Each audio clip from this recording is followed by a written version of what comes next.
What's up, everybody? Welcome to the latest episode of Fairway to Heaven.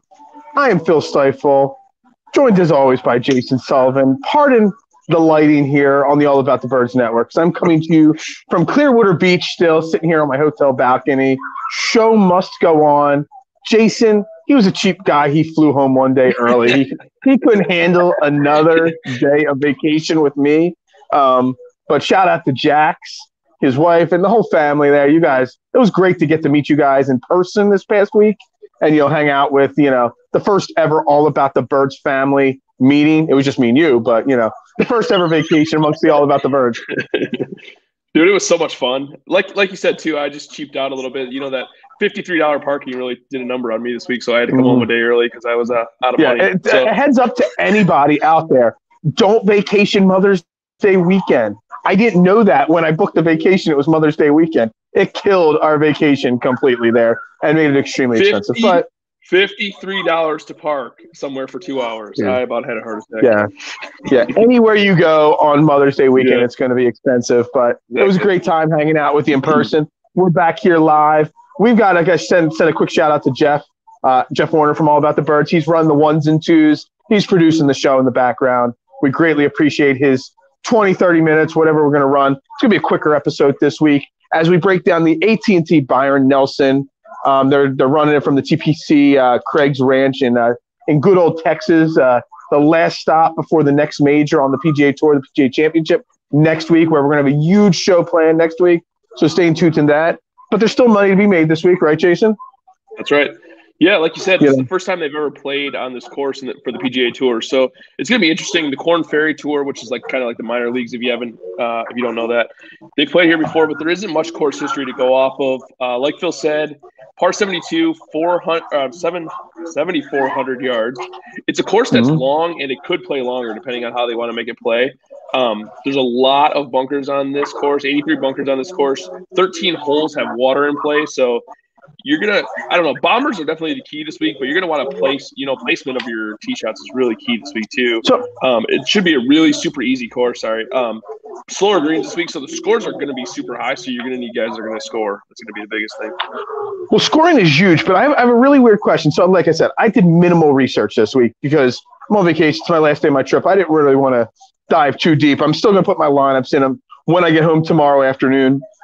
I'm going to place my bets and stuff like that. But do you think that golfers, because there's 16 of the top 50 golfers in the world golf rankings in this field. So it's not a super deep field. It's super top heavy. And then you kind of got to balance at the bottom of your lineup. Do you think it's an issue for some of those top guys that they might be looking ahead to next week in the PGA Championship and maybe just more focused on getting their game right versus winning this event? You know what? I do think that's definitely the case. The good part is you had so Bryson, he thought he missed the cut and he went home last week and then he came back. He ended up finishing T9, but he was not. I mean, he was never in contention in that tournament at all. Rahm missed the cut. Zalatoris, who everybody loved, missed the cut. So I feel like those guys, like you said, they do want to get ready for next week, but I think they want to be coming in good form too. So it's not like they're not going to be trying to win. So you still want guys. You're really. I asked that question before the Masters. And you were really high on Jordan Spieth going into the week before the Masters. And we all know how that worked out for Jordan Spieth the week before the Masters. Yep. He finished getting his game right, and then he finished I think it was T4, T5 at the Masters. He won. So, he won the week before. Yeah, he won the week before, but so he wasn't looking ahead like I'm thinking there. Right. But yeah, it's a really top-heavy event this week. Again, like you said, length is going to be an issue this week. Finding the fairway off the tee, the irons and the striking of the game, because it is a really long course.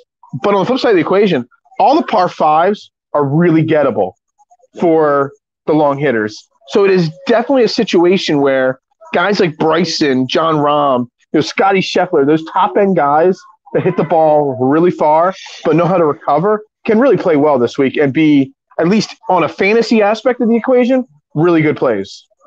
Yeah, I think that's a really good point. And like you said earlier, too, this field, it's top heavy. So, once you get to 8,500, right around that mark, it takes a huge dive. So you're going to want these good players, and you're going to, want the guys that can score, minus 20 or something like that.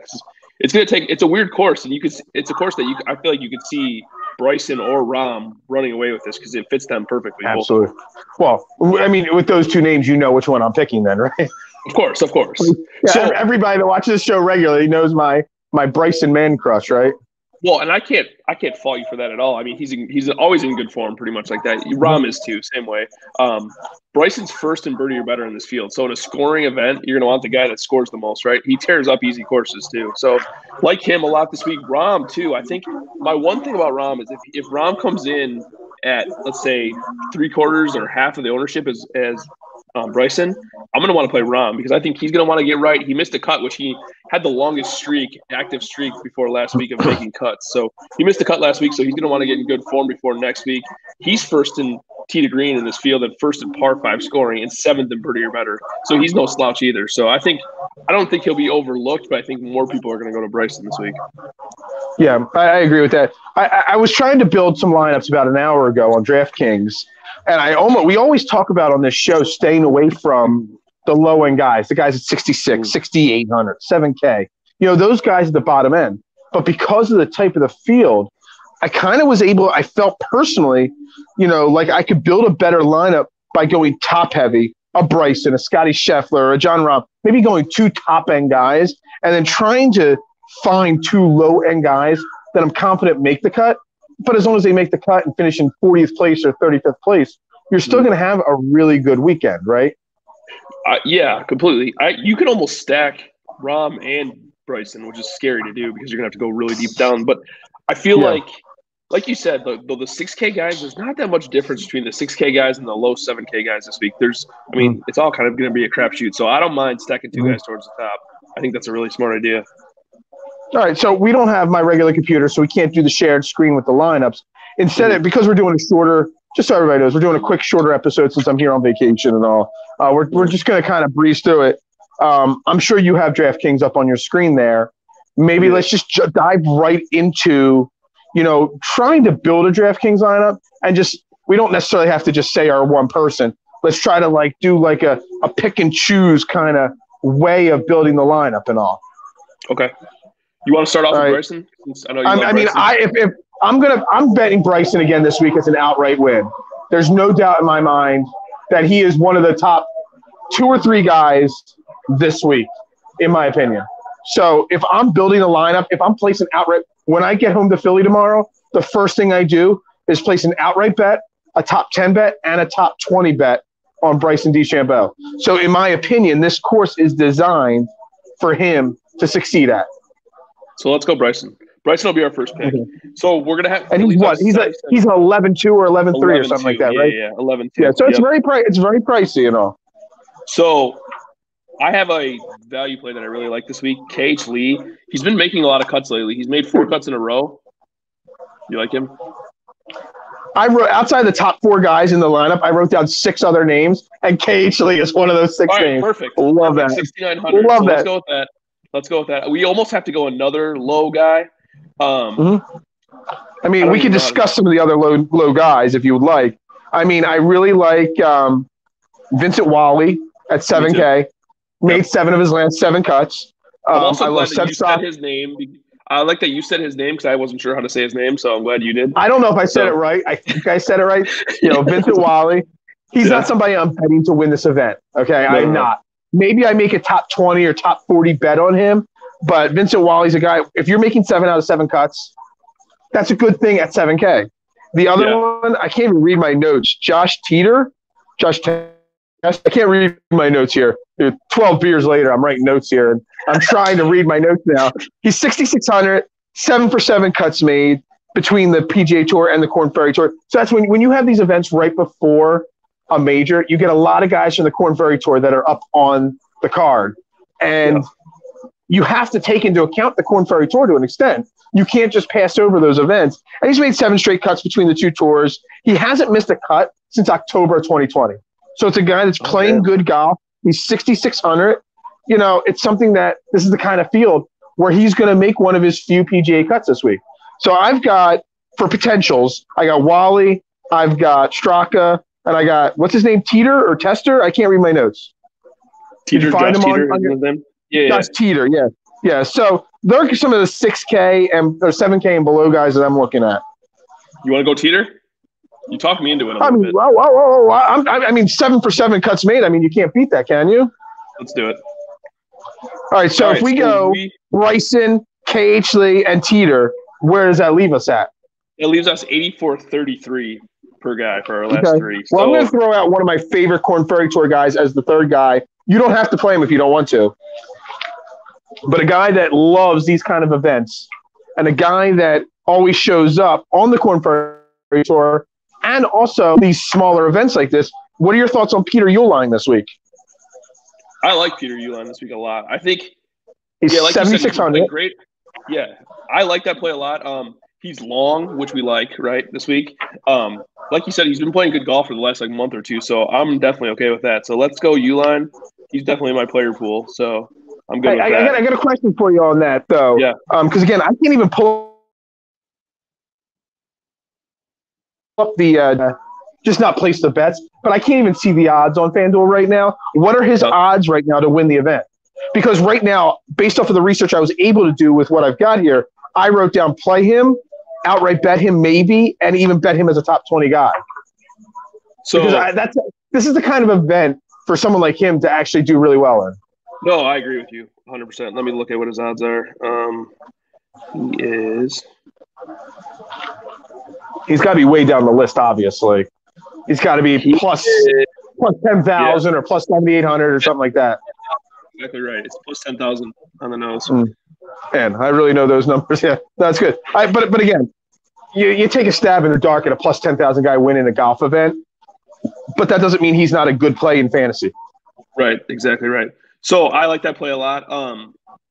I have a play in the 8K that I really like. Well, wait, okay. Let me see. I got a couple, but let's hear what you got.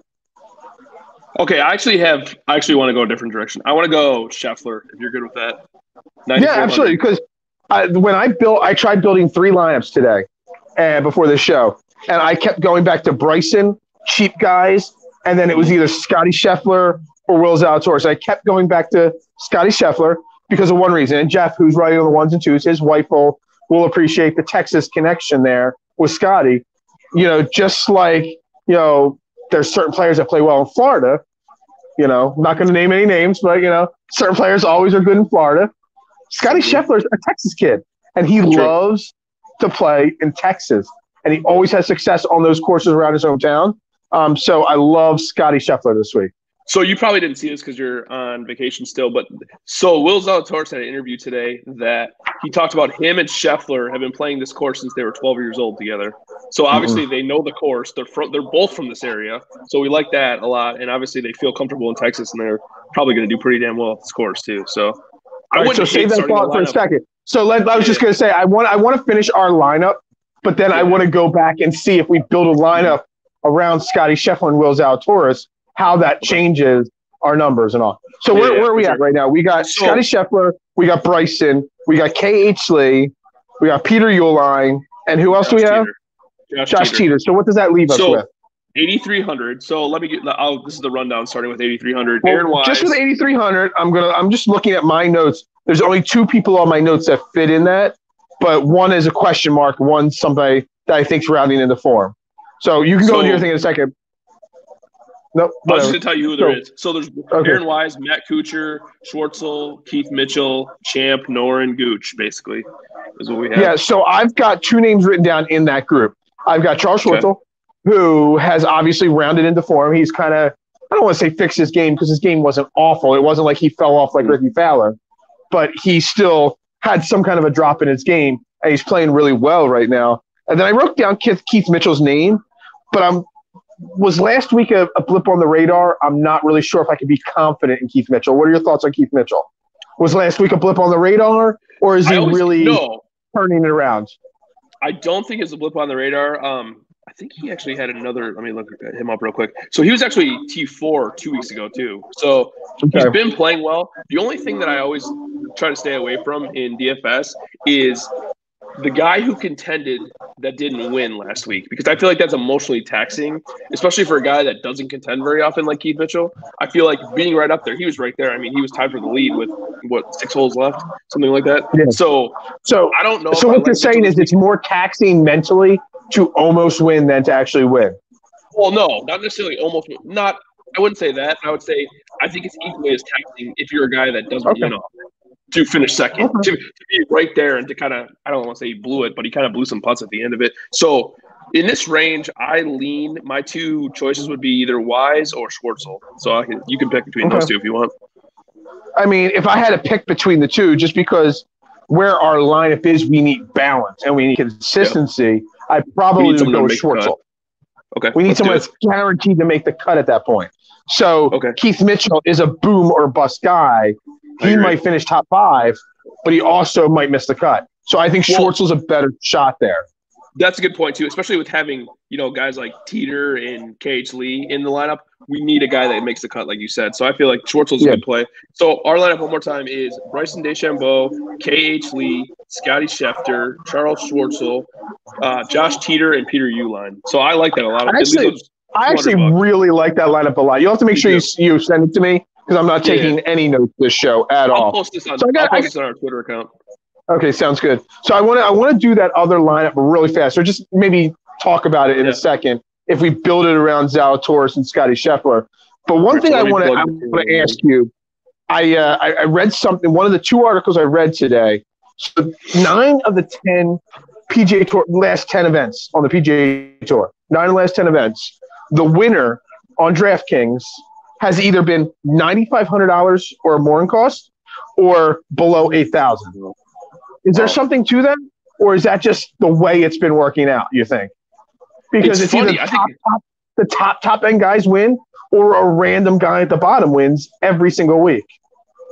Which is funny because so many people talk about building in the 8 and 9K ranges, which I don't know if that's the way to go anymore. You know what I mean? Like, with your theory kind of disproves that, I feel like. Discredits that for sure. It's not my theory. It's just something I read. It's just a thought that maybe it's time for me to rethink that part of my strategy. When I'm placing my outright bets, I have to look. We always talk about, comparing the odds and value, because sometimes you could tell something there. Maybe my outright bets, maybe your outright bets, maybe, Brian or anybody else, Chad, that watches the show, their outright bets, look at, where they're at. It seems like week in and week out, the top end guys or the low end guys win. The middle of the road guys don't outright win, which totally changes Brian last week, which was a great guest on our show. Shout out to him again. He bets a lot of top 20s. That kind of, changes. And I hit quite a few top 20s taking his advice last week. I don't know which ones. I just know my FanDuel account went up in money. I can't actually check which ones went up. It just went up a lot of money last week. So, the top 20 thing is a good bet to make. That's the thing. I keep talking about moving to Florida. I don't know if I can move to Florida till they legalize sports betting. Yeah, it's the only thing that sucks about living in Florida is you can't sports bet down here. I don't know if you tried to look at it, but I tried to log into mine just to see. So you'd basically log into your account, and it would just tell you to sign up. It wouldn't even give you a chance to see any of your stuff. No, that's why I have all these DraftKings prices, but I have no odds written next to these guys because I can't log in. So it's like, exactly. All right, so let's look at that lineup. What happens if we take out Bryson, we put in Will Zalatoris as our top two guys, Will Zalatoris and Scotty Scheffler? What does that then do to our lineup? So it leaves you with 77.25. So that's quite a bit higher than the other one. So I feel like if you toss in one value play, let's say, what'd you say his name was? Whaley or KH Lee. They're two guys I really like. Or some right, so let's just say one of those guys. We'll just throw them in just to see what it does. So if you put in Wally, so basically it leaves you with 8,000 per player to build three more guys. So then you could be able to afford to put Schwartzel and Keith Mitchell in your lineup. Yep. Exactly. So you could put let's just do that just to see. So you put in Schwartzel, Mitchell, and then it leaves you with 7,800. So you're basically picking between everybody loves Sebastian Munoz this week. Carlos Ortiz is in there. Camiliano Villegas, who's been playing really good. Doug Gim, who everybody loves this week. So you could pick a really, really good guy. What about here's one that I wrote down. Again, I don't have a lot of research on them this week. But Brandt Snedeker's name was on my list, 7,400. Two of the last three events he's played in, he's finished in the top 15. Is Snedeker a guy that's worth a look at 7,400?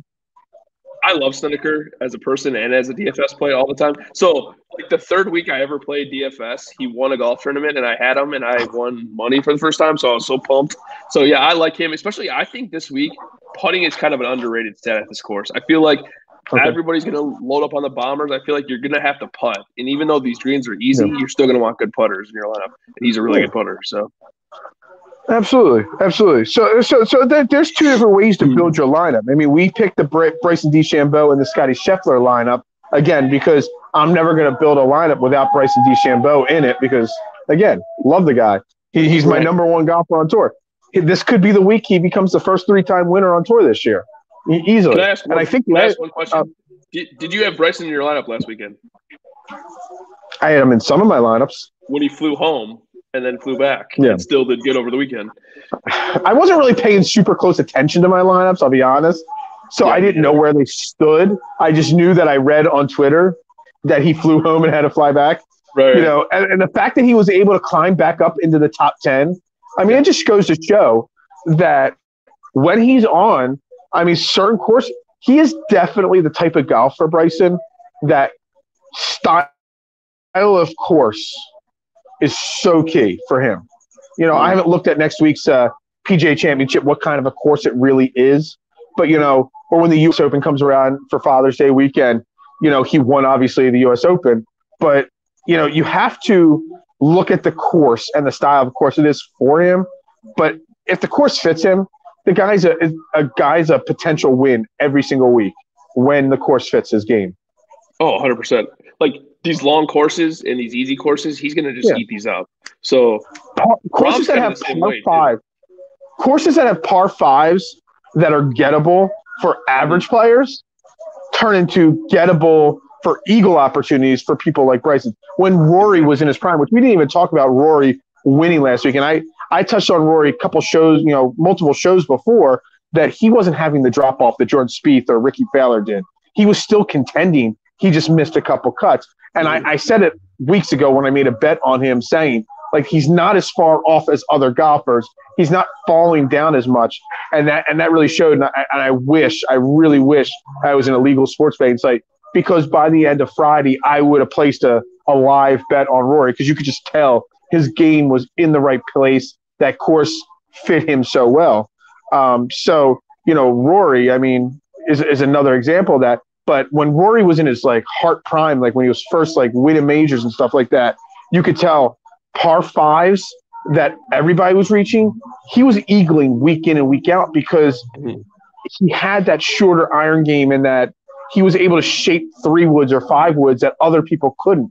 And that's where Bryson stands the advantage over the other players in this field this week, is the fact that, all right, they might be able to reach it with a 250-yard second shot on a par 5, but Bryson's using a 6-iron on those shots, and he can shape it and get it close if he's on. Oh, 100%. You know, the thing about Rory, too, is if you go into a tournament and you're going to tell me that the winning score is -10, I think that's what he was, or -10 or -11, I will take a Rory bet every single time out there because that is where he fits the best, like an open style course like that, where you're not going to have to score, go 20 under, but you go right around 10 because his game is so, like you said, so solid all the way around except putting. So if he even putts remotely well, he's going to win tournaments. And he doesn't get rattled either. Either. Keith Mitchell would have put some pressure on him last week. It wasn't like Keith Mitchell was going to make him make a mistake. The only mistakes Rory makes are his own mistakes, not because of somebody else. 100%. Some people, you play down to your competition or you play up to your competition. Rory McIlroy is an even keel kind of guy. Bryson, on the flip side, I think Bryson plays to his competition to an extent, which that actually kind of scares me this week a little bit, where he's looking forward to the PGA. And, there's only 16 top 50 golfers in this field, him being one of them. Does he just want another win, or is he prepping for next week? And does he play down to some of these guys and, maybe, make a few mistakes? We don't know enough about Bryson just yet in that topic. The only thing I could say is that he is a machine. I mean, he is crazy, insane. Like, he wants to win so badly, and he tinkers with his game more than anyone else. So that right there is probably the only reason I would say he wouldn't do that, just because he's insane. I mean, all he has is golf, and he goes 100% all the time. So yeah, he has no outside distractions. He has no supermodel girlfriend. Nope. He is golf and the science of the guy. Yeah. See, that's a lesson, kids. Our wives aren't listening right now, are they? Yeah. No, that is the wives may watch kids out there. The wives may watch the AT Birds weekly report, but the wives don't watch the golf podcast because they don't care about this show. Yeah, exactly. Don't get married. Make your money. Kidding. Get married when you're like 45. Perfect. They're Jeter style, right? Mm-hmm. Wait till it's all over.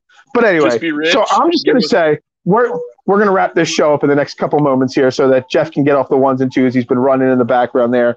Again, greatly appreciate Jeff helping us out here. I'm going to ask you two players. I've got two players listed here that I'm going to play in every lineup. Well, I'm going to play one or the other in every lineup.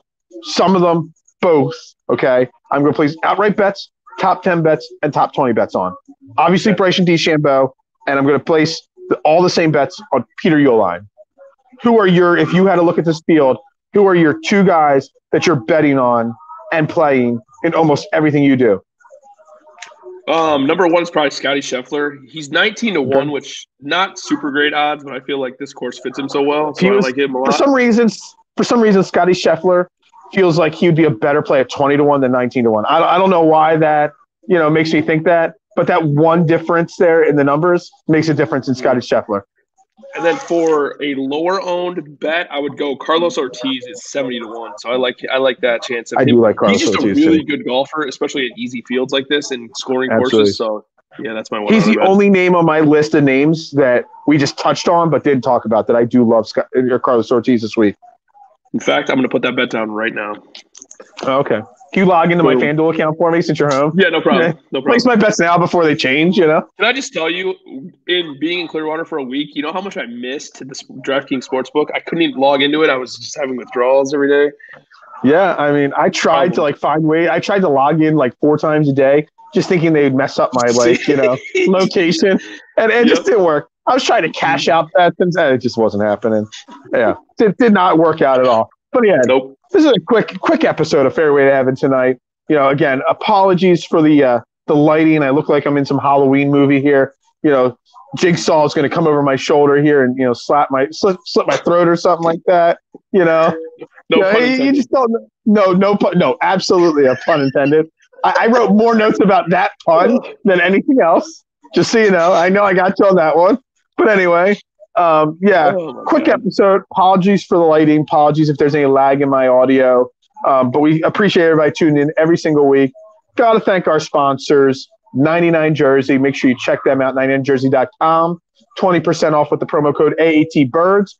Great jerseys on their website. They're a great supporter of the show. Statement Games, statementgames.com. We have a link in the bio of this show on how to sign up for Statement Games. They've got a great new twist on fantasy games. Obviously, Manscaped, your balls will thank you, and Jeff's wife will thank Jeff. I'll throw that out there since he's listening in the background right now, because he's done that. She's done that on the show multiple times. So yeah, we're just having a little fun here tonight, having a little blast here. We'll be back tomorrow night on All About the Birds, the weekly report. Yep, see, there we go, Jeff. He was paying enough attention to put that up there on the screen. Greatly appreciate that. Again, I am Phil Stifle, Beard and Knowledge. Play Bryson this week. Everybody, play, bet. Bryson is winning his third event of the year this week. Definitely play Bryson. This is Jason Sullivan, my partner right here. He's back in Michigan. I'm still in Clearwater. I'll be back in good old southern Chester County, Philadelphia area tomorrow night for the Eagles All About the Bird weekly report, where we're breaking down the huge schedule release of the NFL. We'll talk about the Eagles schedule, any great games that are non-Eagles related that are on the schedule, what Thanksgiving brings, any of the other holidays and stuff like that. As always, I am Phil Stifle. This is Jason Sullivan. Place your bets responsibly, but also have a lot of fun and make some money this weekend. Right, everybody? Hashtag business partners. Yeah, hashtag business partner. Inside joke. Jeff, you can hit end live and play any videos you want to play. Support for All About the Birds is brought to you by Manscaped, the best in men's below-the-waist grooming. Manscaped offers precision-engineered tools for your family jewels. They obsess over their technology developments to provide you the best tools for your grooming experience. Manscaped is trusted by over 2 million men worldwide. We have an exclusive offer for our listeners, 20% off plus free shipping with the code AATBirds at manscaped.com. Manscaped hooked us up with a bunch of tools and formulations from their Perfect Package 3.0 kit, including the Lawnmower 3.0, which comes with an LED light for a more precise shave and is waterproof to make your shower shave clean and easy. The Perfect Package also includes a deodorant for your undercarriage to prevent odors and chafing, a reviving lotion, a pair of boxers and a t-shirt, not to mention a travel bag to store all your grooming goodies. Get 20% off and free shipping with the code AATBirds at manscaped.com. That's 20% off with free shipping at manscaped.com and use the code AATBirds. Unlock your confidence and always use the right tools for the job with Manscaped. Your balls will thank you.